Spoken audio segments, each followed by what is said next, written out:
tabatsika rehetra indray izay manaraka ny fandaharana androany. Ny pasteur Mahery Razafin-Dralambo an-trano no tondra ny fahasoavana ao tokantranonao. Ny fanahy masin'i Jesosy Kristy any mbola hitondra fahatakarana indray amin'ny fahazavan-tsaina izay entiny tenin'Andriamanitra aminao eto androany. Lazaina teto foana hatramin'izay hoe handalo fahoriana lehibe ny fiangonana ary voalohany dia tsy misy fiakaran'ny Mpino alohan'ny fahoriana lehibe izany. Faharoa dia handalo fahoriana daholo ny Mpino Kristianina Nateraka Indray. Ary fahatelo dia tokana ihany ny fiavian'i Jesosy Kristy fa tsy misy anankiroa dia ao aoriana ny fahoriana lehibe mihitsy amin'ny fiavian'i Jesosy Kristy ao Ara-Magedona izany.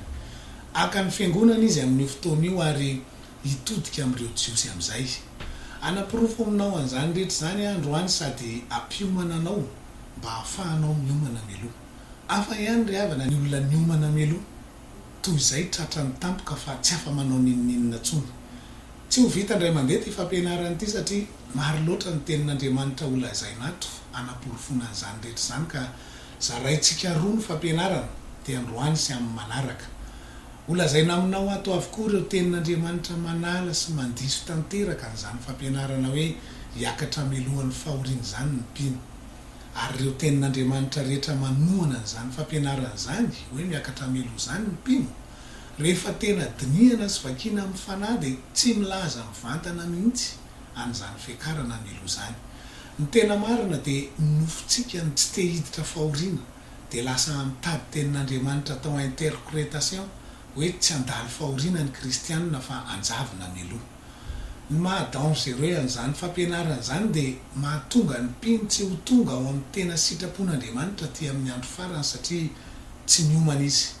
Ny sitrapon'Andriamanitra ny Mpino kristianina ty amin'ny andro farany dia ny hahatonga ny kristianina ahavita haritra fanenjehana, persécution hatrany amin'ny fahafatesana azy, ary mba hanana ny fanahin'ny martiry tahaka an'ireo apôstôly sy ny mpianatra voalohany satria izany mihitsy no hitranga aty amin'ny andro farany.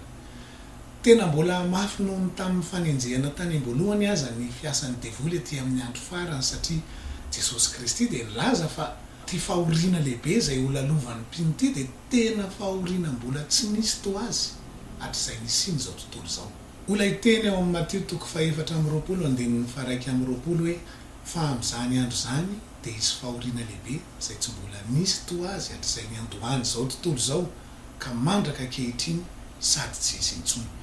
Te hilaza Jesosy eto fa ity fahoriana ho avy ty dia tena fahoriana lehibe mihoatra noho izay fahoriana rehetra fantatrao nandalo teto ambonin'ny tany hatr'izay. Tsy te hampitahotra anao akory fa te hampiomana anao amin'ny zavatra tsy maintsy hitranga ho lalovanao.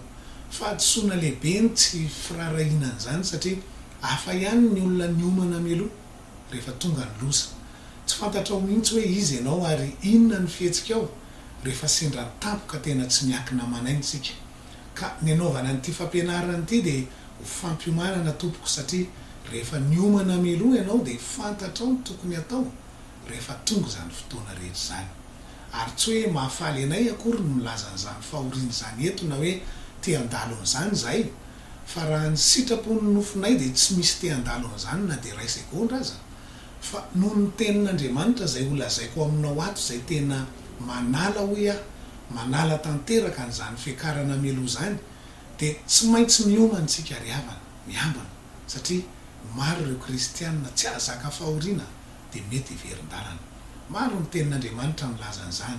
Ny Tesalonianina 2:2-7 dia milaza fa izy fehmorana. Ny Mateo 4:20 dia milaza fa emangatsika ny fitiavany maro. Ny virjinina dala ny lazain'i Jesosy Kristy ao amin'ny Mateo 5:20 dia tena milaza n'ireo kristianina tsy ampy fiomanana sy tsy ampy fiambenana ara-panahy lany solika. Ka tsy fampitahorana anao velively izao fampianarana izao fa mba fampiomanana meloha sy fampiambenana kosa satria raisinay ho mission anay mihitsy izany amin'izao andro farany izao ary izany no antom-pisian'ny fiangonana misy anay. Mission manomana ny Mpino atanjaka ara-panahy ahay ampiasa an'ireo fitaovam-piadiana rehetra nomen'ny tompo satria ny Baiboly dia milaza fa tonga amin'ny fahatezeran'ny lehibe ny devoly aty amin'ny andro farany ary ny kristianina mihitsy ny lasipatra voalohany satria fantany fa kely sisa ny androny. ka misy ao anay dia ny manolotra ny olona ho virjina endry sy madio amin'ny fampianarana tsy misy kilema. Hoy ny apôstôly Paoly ao amin'ny Korintianina 2:12 hoe mba hatolotra tahaka ny virjina madio ho an'ny Kristy ianareo. Ny fanolorana lazaina eto dia tsy hoe ny mpanompon'Andriamanitra akory no hanolotra ny mpino rehefa tonga Jesosy Kristy, fa formation le fanolorana resahana eto. Formation hanofana ho anao feno solika, virjina endry sy madio hoy tsika teo, ary virjina manana ny fanahiny martiry, vonona no fato an Jesosy Kristy raha ilainy zany. Ny apôstôly dia nampiomana reo mpianatra rehetra mba aharitra fahoriana amin'ny finoana, ary toy izany ihany koa ity afatra androany ity. Hoy ny asan'ny apôstôly 2:12 hoe nampahery ny fanahin'ny mpianatra ka nananatra azy aharitra amin'ny finoana, sady nilaza fa tsy maintsy amin'ny fahoriana be no hidirantsika amin'ny fanjakan'Andriamanitra. Ka androany ary dia ampafantatra anao sy hanapirofo aminao fa andalo an'izany fahoriana izany tokoa ny tena mpino kristianina, fa tsy hiakatra fito taona mialohan'ny ara-Makedôna zany hoe anjavina mialohan'ny fahoriana fa alain'ny tompo amin'ny fomba miafina mialoha. Voalohany ary dia ny Mateo 4:20 no jerentsika, satria miresaka betsaka ny manodidina ny fiaviany Jesosy Kristy ao. Ndao atomboka aloha amin'ny 7:20 ka hatramin'ny 7. Zao ny vaky ny teny: ary raha vao afaka ny fahoriana amin'ireo andro ireo, raha vao afaka ny fahoriana, ny masoandro dia hiamaizana ary ny volana tsy hazava, ny kintana hiraraka avy any an-danitra ary ny herin'ny lanitra hiozongozona. Ary amin'izany andro zany dia hiseho eo amin'ny lanitra ny famantarana ny zanak'olona, ka dia hitomany ny firenena rehetra ambonin'ny tany, ary ahita ny zanak'olona avy amin'ny kery sy ny voninahitra lehibe eo amin'ny rahon'ny lanitra izy. Toko sy andininy kely anankitelo no omeko anao eto, fa mifono hevitra be dia be ahafantarantsika sady sy manam-porofo fa io ny fiakaran'ny mpino na ny enlèvement izay andrasantsika rehetra. Milaza eto ny teny hoe raha vao afaka ny fahoriana lehibe ny resahany eto mazava ho azy. Dia milaza ny fiavian'i Jesosy Kristy ny 7 hoe ary iseho eo amin'ny lanitra ny famantarana ny zanak'olona, ary tsy iseho hoe aka ny mpino hoe anjavina amin'ny fomba miafina, fa mazava be ny teny eto fa hoe dia hitomany ny firenena rehetra ambonin'ny tany, ary ahita ny zanak'olona avy amin'ny kery sy voninahitra lehibe eo amin'ny rahon'ny lanitra izy. Ny olona rehetra eto ambonin'ny tany zany dia hitomany ahita ny fiaviany amin'ny kery sy voninahitra lehibe. Mitovy amin'ilay fiaviany ao amin'ny Apokalipsy 1:7 io manao hoe indro izy avy amin'ny rahona, ary ny maso rehetra hita azy na dia izay nandefina azy aza, ary hitomany aza ny firenena rehetra ambonin'ny tany. Eny, amen. Mazava be ireo tenin'ireo hoe ny maso rehetra eto ambonin'ny tany no ahita azy sy hitomany azy eto, ary na dia ireo izay efa maty rehetra hatramin'izay aza any amin'ny toerana misy azy ihany dia ahita ny fiaviana amboninahitra lehibe io, satria hoy ny teny teo hoe na dia ireo izay nandefina azy aza. Raha fehezintsika zany hatreto io fiaviana io dia aoriana ny fahoriana amin'ny kery sy voninahitra lehibe, ary hita ny maso rehetra. Mazava ho azy fa ilay fiaviany mefara ao ara-Magedôna io resahan'ny Baiboly io, aoriana ny fahoriana lehibe. Dia raha vakitsika ny 9:30 dia zao ny vaky ny teny hoe ary amin'ny ampanenona mafy ny trompetra dia aniraka ny anjeliny izy, ary angoniny ireo olom-bofidy avy amin'ny vaza tany efatra hatramin'ny faravodilanitra rehetra. Izy trompetra neny eo zany dia ny anangonana n'ireo olom-bofidy avy amin'ny vaza tany efatra hatramin'ny faravodilanitra rehetra. Ndao jerentsika miaraka ary hoe iza aloha ireo olom-bofidy ireo, satria misy milaza fa ny jiosy ireo, na hoe ireo olo-masina tsy tafakatra tamin'ilay fiakarana manjavona 7 taona mialoha ireo, fa olo-masin'ny fahoriana lehibe ny lazany azy. Voalohany aloha ao amin'ny Baiboly dia tsy misy contexte manasaraka olo-masina roa na karazana traitement na olo-masina anankiroa mihitsy, fa isika fiangonana ihany ny olo-masina tokana. Tsy misy teny mihitsy ao amin'ny Baiboly manasaraka karazana olo-masina roa. Ny Apokalipsy 3:7 dia milaza hoe navela hiady tamin'ny olo-masina izy, ilay bibidia io miady io, ka aresy azy. Daniel 7:1 dia milaza fa nanoto ny olo-masina izy ka naharesy azy, mbola ilay bibidia ihany io resahany io. Daniel toko 7:24 dia milaza fa animba ny mahery sy ny olo-masina izy. Daniel toko 12:17 dia milaza fa rehefa vita ny fanamontsy mitsanana ny olona masina dia tanteraka ny zavatra rehetra. Ny Apokalipsy toko 7:19 ny olo-masina mifampakaram-bady ny zanak'ondry ny lazainy eo.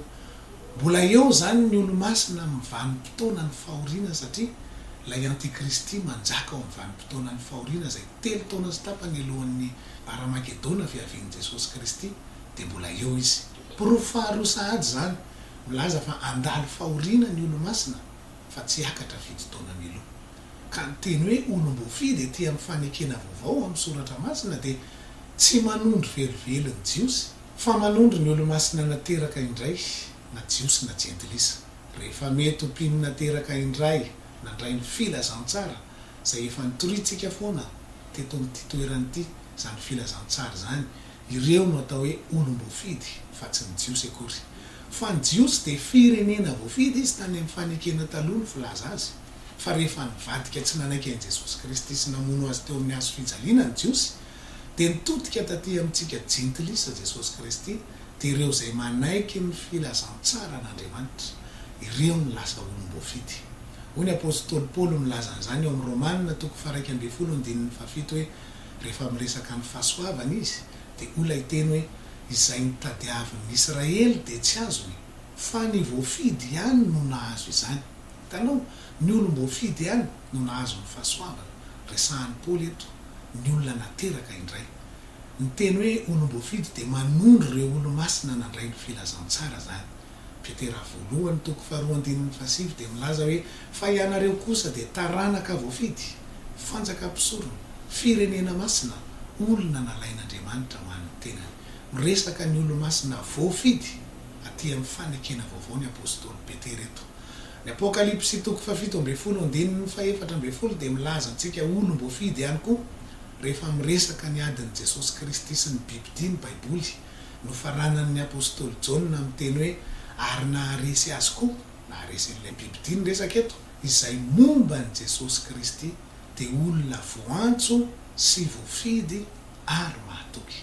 Tanao fa ny voafidy dia ny olona nateraka indray mpanaradian'i Jesosy Kristy ho voafonjy mandrakizay. Naiza ao amin'ny fanekena vaovao misy teny hoe olom-boafidy na voafidy dia manondro ireo olo-masina nandray ny filazantsara zany. Ary raha laza ny fahoriana lehibe io Jesosy Kristy dia laza mazava be tsara mihitsy fa mbola andalo ao ny olom-boafidy. Hoy izy ao amin'ny Mateo toko 4:2 rehefa avy nilaza n'ilay fahoriana lehibe hoe ary raha tsy efa noafoezina zany andro zany dia tsy nisy nofonovonjena fa noho ny olom-boafidy dia noafoezina zany andro zany. Dikany dia raha miverina amin'ilay Mateo toko 4:1-3 sika manao hoe ary amin'ny mpanenona mafy ny trompetra dia aniraka ny anjeliny izy ary angonina ny olom-boafidy avy amin'ny vaza tany efatra hatramin'ny faravodilanitra rehetra.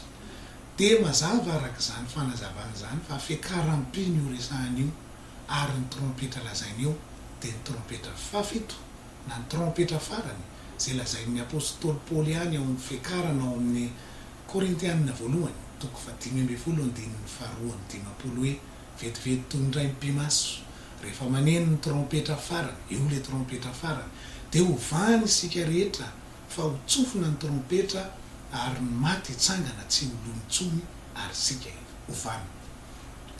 Mbola io trompetra io ihany koa ny lazain'ny Tesalonianina voalohany toko 4:5-7 hoe fa ny tenan'ny tompo no hidina avy any an-danitra amin'ny fiantsoana sy ny feon'arkanjely ary ny trompetra n'Andriamanitra, io le trompetra farany ihany, ka zay maty amin'ny Kristy no hitsangana aloha. Ary rehefa afaka zany dia isika zay velona ka mbola mitoetra no akarina hiaraka amin'ny eny amin'ny rahona hitsenan'ny tompo eny amin'ny habakabaka dia ho any ny tompo mandrakariva isika. Noho izany dia io lazain'ny Mateo toko 4:1-3 ihany lay enlèvement fiakaran'ny mpino hitsenan'ny tompo eny amin'ny habakabaka rehefa ho avy izy. Mbola manamafy an'izany ny andinin'ny 700 sy ny 170 manao hoe ary amin'izany isy roa lahy ny an-tsaha, ny anankiray ho raisina, ny anankiray avela. Isy roa vavy manodina ny fikosoam-bary, ny anankiray ho raisina ary ny anankiray avela. Hitanao miresaka ny raisina sy avela ny baiboly eto, ka tsy lay amin'ilay vao an'ny Mpino tokoa moa no misy raisina sy avela.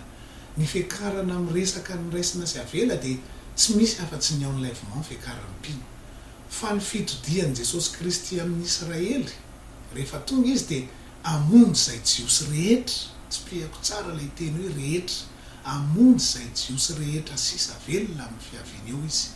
Fa ny famonjenan'ny jiosy dia tsy misy hoe raisina sy avela.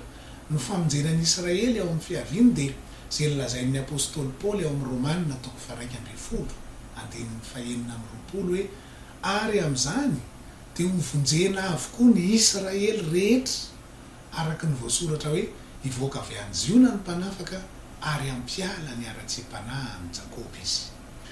Hitantsika amin'izany fa aoriana ny fahoriana lehibe ny fiakarana ary amboninahitra lehibe hitan'ny maso rehetra, fa tsy misy fiakarana fitotoana mialohan'ny sekret hoe anjavin'izany.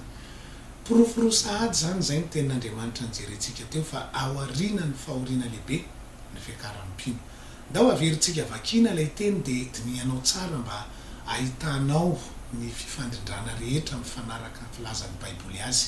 Ary raha vao afaka ny fahoriana amin'ireo andro ireo, ny masoandro dia maizina ary ny volana tsy hazava, ny kintana iraraka avy any an-danitra ary ny herin'ny lanitra iozogozona. Aoriana ny fahoriana lehibe io zany.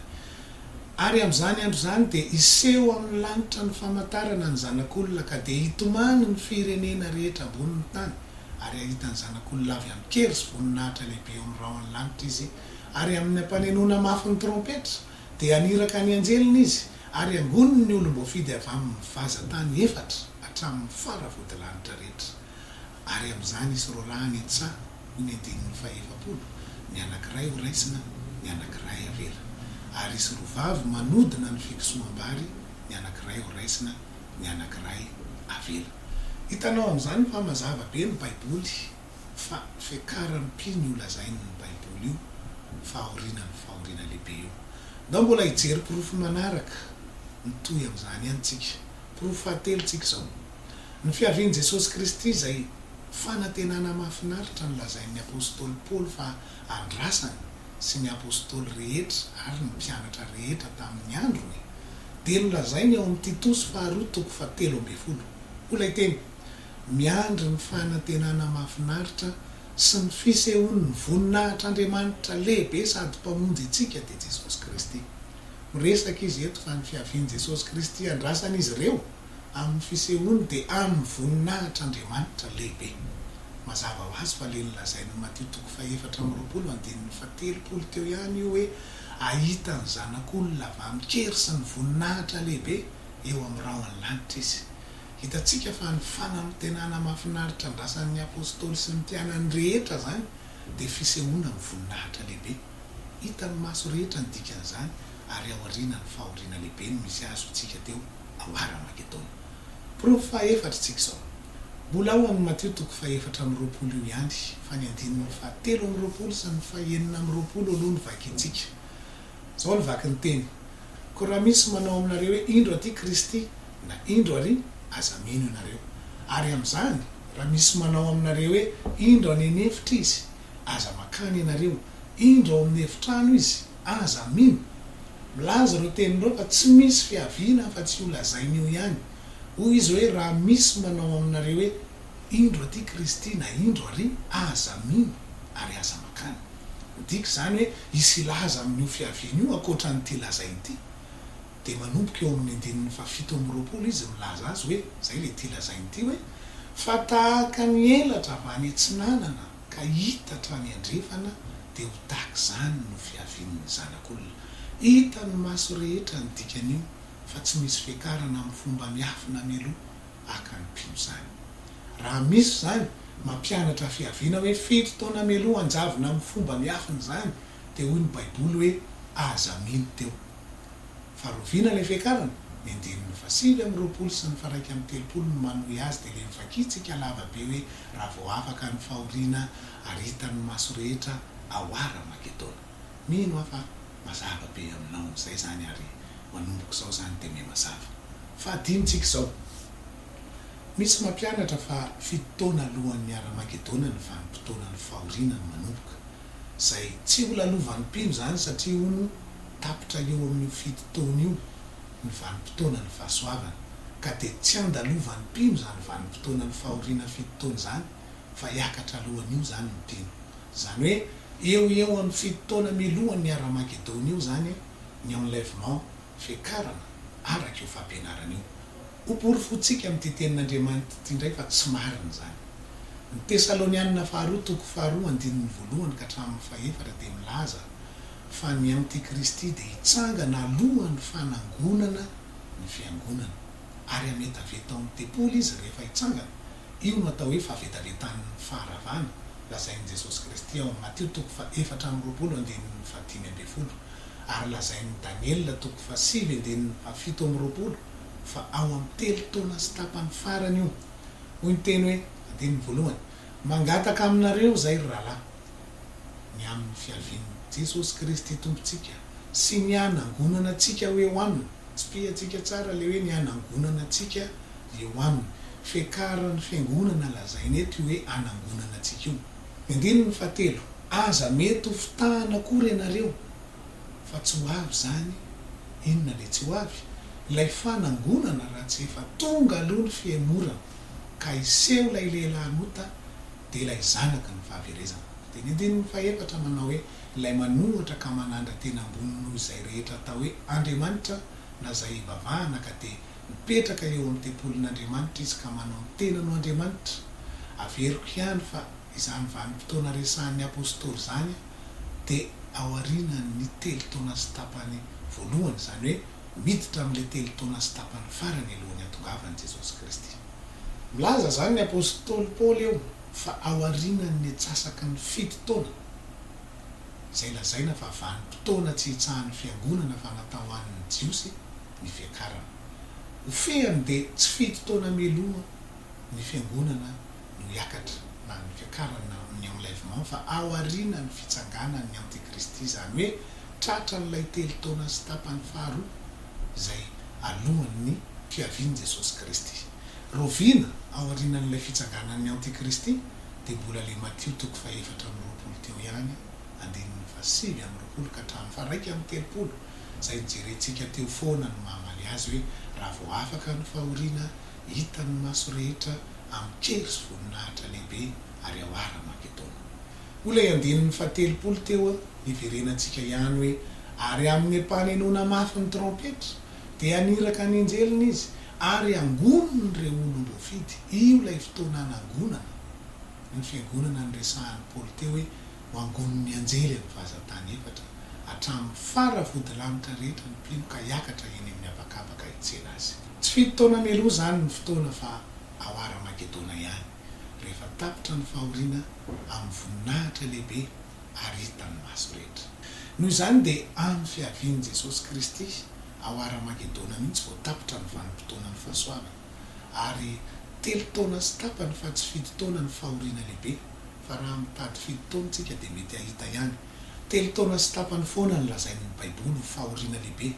Ny Apokalipsy toko fahatelo amby folo andininy fadimy de milaza ilay Antikristy anjaka mandritra ny fahoriana lehibe de milaza ny teny ao hoe nomena fahefana mba hanjaka 12 volana izy 12 volana telo taona sy tapany.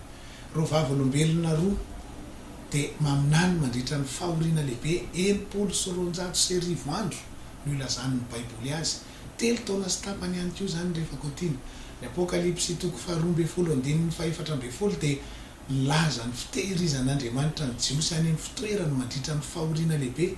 Hoy ny teny hoe hitezana azy fetrandro ray sy fetrandro roa ary atsasaky ny fetrandro. Ny fetrandro ray de 2 taona, telo taona sy tapany zany io. Ao amin'ny Daniela toko fahafito andininy fadimy amby roapolo koa mampiasa io fetrandro ray sy fetrandro roa ary atsasaky ny fetrandro io ny teny amin'ny fotoana ampahoriana an'ilay bibitiany olo masina. Telo taona sy tapany ihany koa zany. Naiza milaza ny fahoriana lehibe de telo taona sy tapany foana no lazain'ny Baiboly. Porofo fahaenina tsika izao azy. Ty indray de mana-porofo fa tsy misy fiaviana anankiroa ao amin'ny Baiboly fa ray ihany ary fotoana ray ihany ny fanangonana ny mpino hiakatra sy ny fotoana hatongavan'i Jesosy Kristy amaly ireo zay rehetra very fa tsy fotoana misaraka hoe fito taona akory. ny Matio toko 7:12 dia milaza ny famafazana, ary ny Apokalipsy toko 4:12 dia mitantara ny fitsinjana. Ho fitiniko ny tantara fa lavalava ka tsy manam-potoana hamakiana azy tsika, fa ianao no mamaky azy rehefa avy eo. Ny Matio toko 7:12 dia milaza Jesosy fa rehefa namafy voatsara na vary teo an-tanimbary, izay endrika izao tontolo izao ny zanak'olona, dia namafy tsy parifary tao an-tanimbary tao koa ny devoly. Laza Jesosy avy eo fa ny tanimbary dia izao tontolo izao, voatsara na ny vary dia ireo olona hovinjena, ary ny tsy parifary dia ireo olona hovery. Laza ny mpanompo avy eo tamin'ny tompony hoe ao Matio toko 7:12 ihany amin'ny 9:20 hoe tianao va ny andehananay hanongotra sy hanangona azy ny tsy parifary io, fa hoy izy tsia fa ndrao raha manongotra ny tsy parifary ianareo dia ongotanareo miaraka amin'ny komivary. Aoka ihany hiara-maniry izy boroa ambara-piava ny fararano, ary amin'ny fararano dia holazaiko mpitsinja hoe ambony aloha ny tsy parifary ka atovy amboarany mba hodorana, fa ny vary dia taony ho any tsokotro. Io aloha no milaza fa tsy angonina mialoha amin'ny fomba miafina hoe anjavona tsokotsoko izany ny mpino na ny vary izy eto, fa miaraka ny fanangonana ny vary sy ny tsy parifary, fa saingy ny vary hoentina any tsokotra izay endriky ny paradisa, fa ny tsy parifary kosa dia angonina hodorana, endriky ny olona hovery hodorana any amin'ny elo io mazava be izany, fa tsy misy fiakarana mialoha izany, fa anankiray ihany dia ao Ara-Magedona. Dia avelako vakianao ny Apokalipsy toko 4:12 manomboka eo amin'ny 4:12 momba ny fanatanterahana ny fiaviana io, fa eo ny fitsinjanany vary sy ny tsy parifary ny resahan'i Jesosy Kristy ao amin'ny Matio toko 7:12 io. Dia tsy misy fanasarahana mihitsy aho hoe ny vary dia tsinjaina fitotoana mialoha, fa miaraka tsinjaina ny vary sy ny tsy parifary eo, fa ny fandefasana azy ny samy hafa. Ny vary izay hoe vokatry ny tany dia any amin'ny lanitra, fa ny tsy parifary kosa izay ataon'ny Baiboly hoe sapam-boaloboka tao dia natsipy any amin'ny afo izy.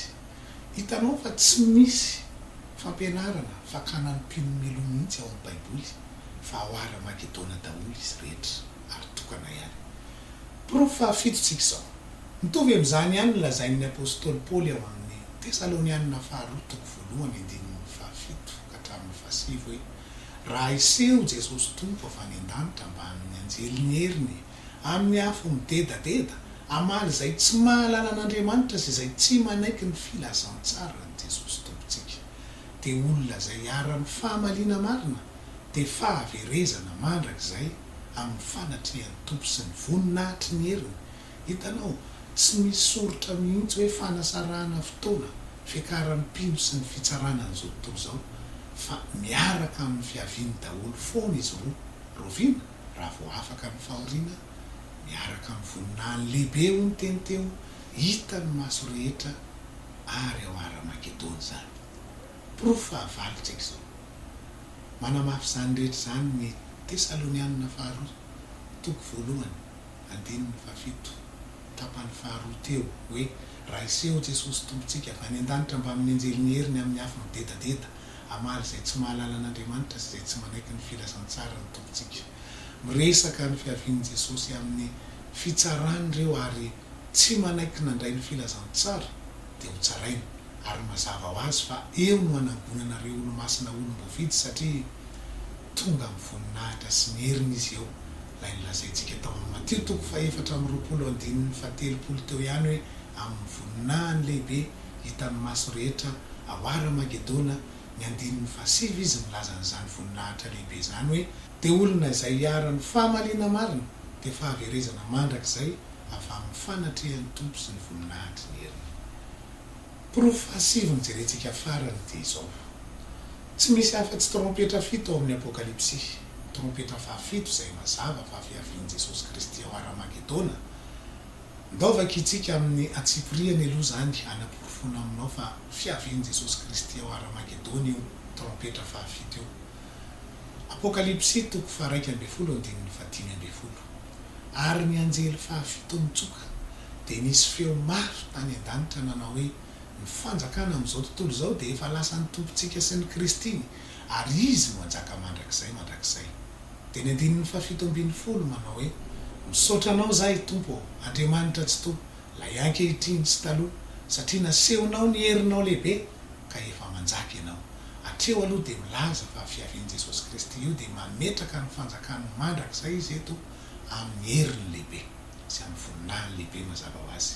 Andininy fahavalo amby folo dia tezitra ny firenena maro ny tiany lazaina amin'io dia tezitra ny firenena maro ka hanafika ny Israely ao Ara-Magedona izy ary tonga ny fahatezeranao sy ny fotoana hitsarana ny maty sy hanomezana valim-potiany mpaminany mpanomponao sy ny olona masina ary izay matahotra anao na kely na lehibe ary mba hanimbanao izay manimba ny tany.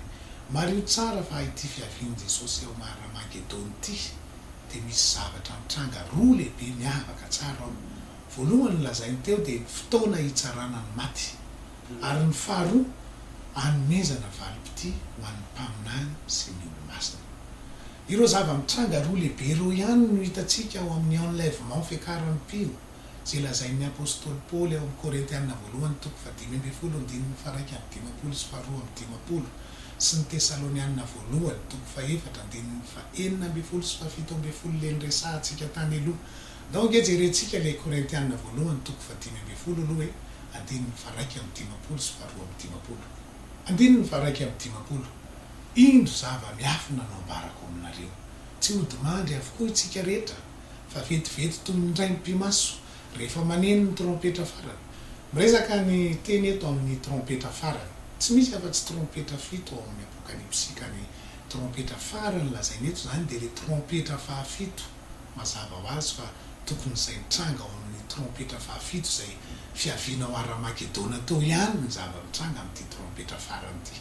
Donc eto izantsika ny famakina ny teny dia izany tokoa no mitranga dia hoy izy ny apôstôly Paoly hoe dia hovana isika rehetra fa ho tsofina ny trompetra ary maty hitsangana tsy ho lo intsony ary sika hovana. Hitanao ilay zava-mitranga roa lehibe tao amin'ny trompetra fahafito teo ihany ireo lazain'ny apôstôly Paoly ireo hoe ny maty hitsangana tsy ho lo intsony maneho an'ilay fotoana fitsarana ny maty zany. Ny fomba hitsarana azy dia hitsangana ireo maty nandray ny filazantsara nandritra ny fivelomana ny fitsarana ny maty zany ary ny hoe isika hovana tsy ho lo intsony dia valim-poti ho an'ny olo-masina izay velona izany. Ny valim-poti ho an'ny olo-masina dia hovana au corps de gloire na corps de résurrection izy ireo nofo maharitra mandrakizay tsy zaka ny gravité intsony sy ny fisotonan'ny tany fa hiakatra eny amin'ny habakabaka hitsenan'ny tompo. Valim-poti ho an'ny olo-masina izany. Dia toy izany koa ilay Tesalonianina voalohany toko 4:4-7 sy 7 hoe fa ny tenan'ny tompo no hidina avy any an-danitra amin'ny fiantsona sy ny feon'arkanjely ary ny trompetra an'Andriamanitra ka izay maty eo amin'ny Kristy no hitsangana aloha. Ny hoe izay maty eo amin'ny Kristy no hitsangana aloha dia milaza fitsarana ny maty zany. Izay maty eo amin'ny Kristy zany dia hitsangana fa izay maty tsy ao amin'ny Kristy zany dia tsy mbola hitsangana aloha fa mbola mijanona any amin'izay misy azy any. Fitsarana ny maty zany. Ny 7:10 manao hoe ary rehefa afaka izany dia isika izay velona ka mbola mitoetra no akarina hiaraka aminy eny amin'ny rahona hitsenan'ny tompo eny amin'ny habakabaka. Mazava be fa fanomezana valim-poti ho an'ny olo-masina zany. Ny olo-masina mbola mitoetra dia akarina hitsenan'ny tompo eny amin'ny habakabaka hitsenan'ny tompo. Valim-poti lehibe zany. Hitantsika fa izay mitranga tao amin'ilay trompetra fahafito izay fiaviana ao Ara-Magedona ihany no mitranga ao amin'ilay enlèvement fiakaran'ny Mpino ary ny trompetra fahafito ao Ara-Magedona ihany no trompetra farany amin'ny enlèvement fiakaran'ny Mpino. Fehany riavana ny enlèvement fiakaran'ny Mpino zany dia tokana ihany ary tsy aizany misy azy fa ao amin'ny fiavian'i Jesosy Kristy ao Ara-Magedona ao aorian'ny Fahoriana Lehibe amin'ny voninahiny sy ny heriny lehibe ary hita ny maso rehetra zany. Atreo amin'ity tapany voalohany ity aloha dia mino aho fa efa resy lahatra sahady ianao fa handalo sy hamakivaky izany fahoriana lehibe zany tokoa ny mpino kristianina rehetra, ny olo-masina rehetra. Fa tsy misy fiakarana melo miafina araka ny voalazy zany hoe anjavina melo zany.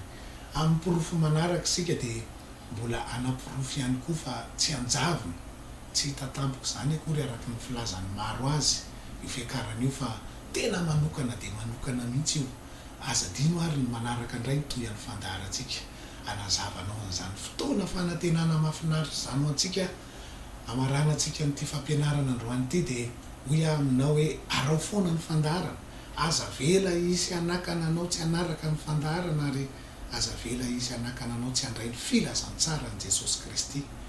Mibebaka atao batisa amin'ny anaran'i Jesosy Kristy mba ho famelana ny heloka rehetra ary mandray ny fanomezana dia ny fanahy masina na ny batisa ny fanahy masina porofo miteny amin'ny teny tsy fantatra.